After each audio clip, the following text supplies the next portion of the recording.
ராமேஸ்வரம் அருகே இருக்கும் கடற்கரை கிராமத்தில் காலை 4 மணிக்கே சந்தை உயிர் பெற்றுவிடும். அங்கே எல்லோரும் தெரிந்த ஒரு முகம் மல்லிகா.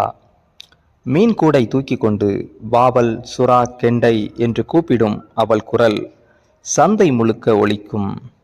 கருப்பு நிற சேலை, மல்லிகைப்பூ, கூர்மையான கண்கள், யாரும் ஒரு முறை பார்த்தால் மறக்க முடியாத அழகு. ஆனா அந்த அழகுக்குள் ஒரு மர்மம் இருந்தது. மல்லிகா யாருடனும் அதிகம் பேச மாட்டாள். சந்தை முடிந்ததும் நேராக வீட்டுக்கு போய் விடுவாள். கிராமத்திலே பலரும் அவளை பற்றி பல கதைகள் பேசினார்கள். அவளோட கணவன் கடல்ல மாஞ்சிட்டானாமே.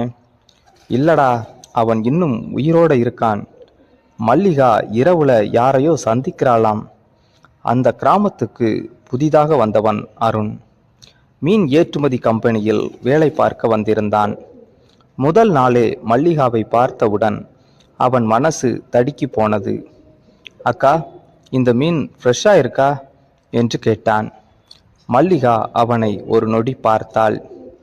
நான் கெட்ட மீன் விற்க மாட்டேன் என்றாள் மெதுவாக.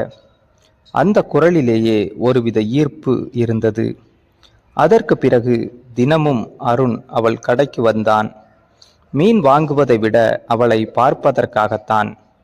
ஒரு நாள் மாலை மழை கொட்டி கொண்டிருந்தது. சந்தை காலியாகிவிட்டது. மல்லிகா மட்டும் தனியாக மீன் கூடைகளை அடுக்கி கொண்டிருந்தாள்.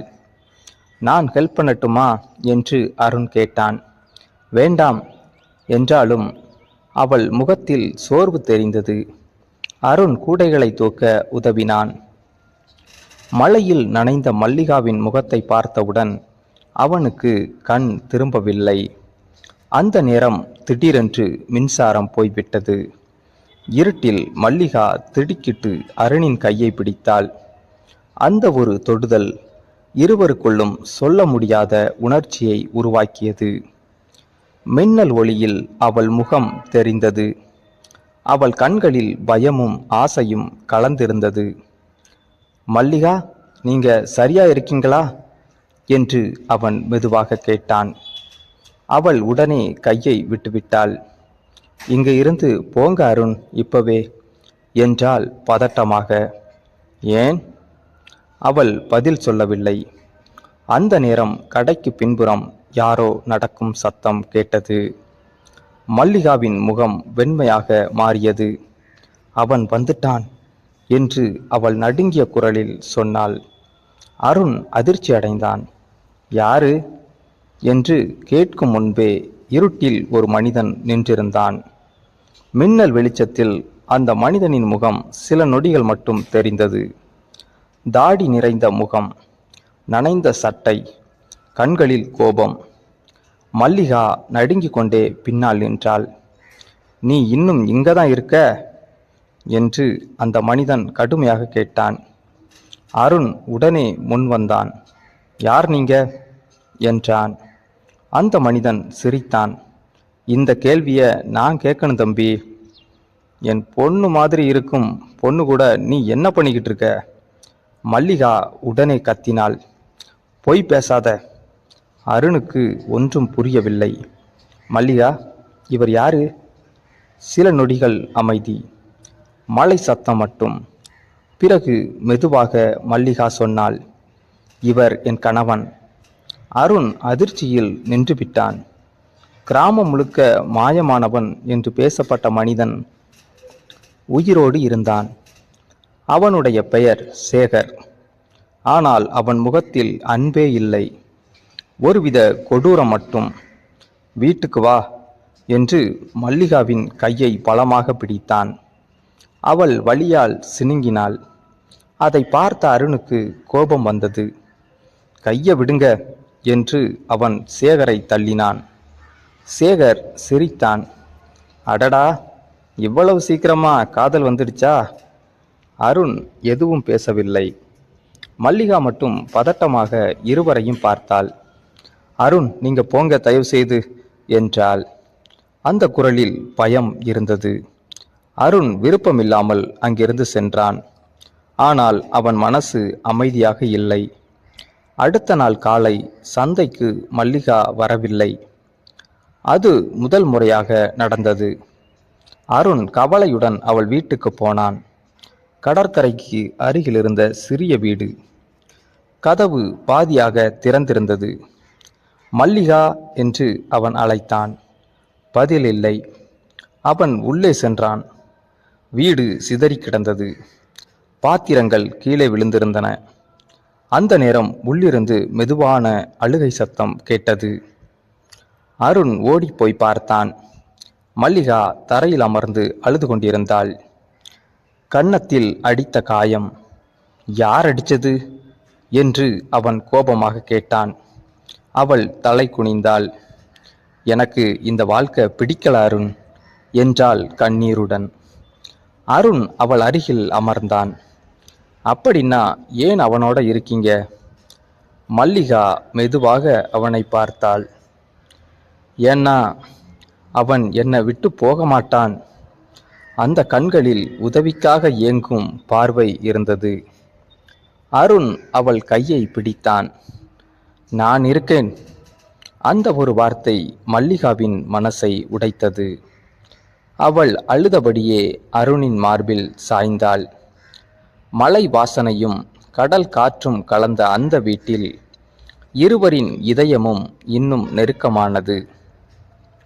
ஆனால் வீட்டின் வெளியே நின்று கொண்டிருந்த சேகர் ஜன்னல் வழியாக இதையெல்லாம் பார்த்து கொண்டிருந்தான். அந்த இரவு கடல் மிகவும் கோபமாக இருந்தது. காற்று வீசிய சத்தமே கிராமத்தை குலுக்கியது. மல்லிகா வீட்டுக்குள் பயத்துடன் அமர்ந்திருந்தாள். அருண் அவளுடன் இருந்தான். நாம இங்க இருந்து போயிடலாம் மல்லிகா என்றான் அவன். அவள் உடனே தலையசைத்தாள். அவன் நம்மை விடமாட்டான். நான் இருக்கேன். மல்லிகா அவனை பார்த்தாள். அந்த பார்வையில் காதலும் வேதனையும் இருந்தது. என்னை பற்றி உனக்கு முழுசா தெரியாத அருண். அவன் குழப்பமடைந்தான். அதே நேரம் கதவு பலமாக திறந்தது. சேகர் உள்ளே வந்தான். கையில் கத்தி. என் வாழ்க்கையே திருடிட்டு போறீங்களா என்று கத்தினான். மல்லிகா நடுங்கினாள். அருண் அவன் முன் நின்றான். மல்லிகாவை விட்டுடு. சேகர் சிரித்தான். அவளுக்காக உயிரை கொடுக்க போறியா? அந்த நேரம் மல்லிகா திடீரென்று கத்தினாள். போதும் சேகர்.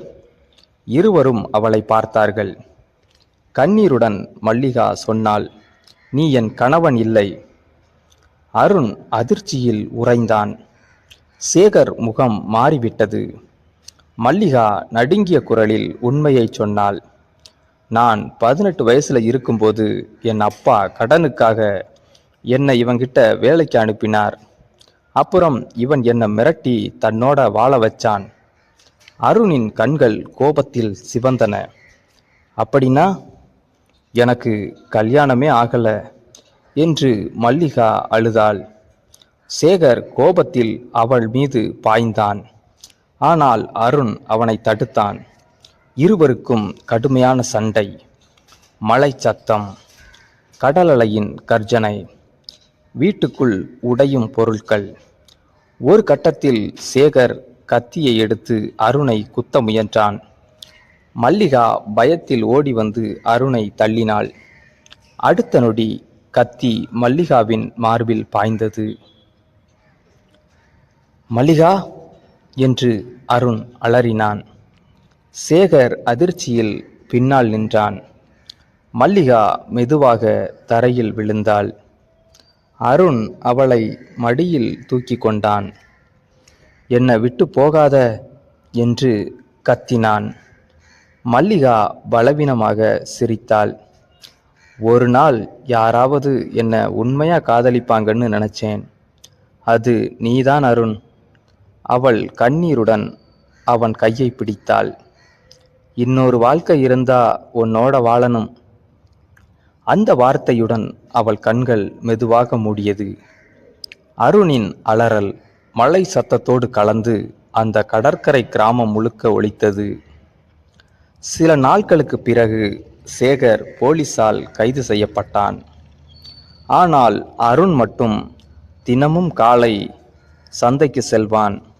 மல்லிகா மீன் விற்ற இடத்தில் நின்று கடலை பார்த்து கொண்டிருப்பான்.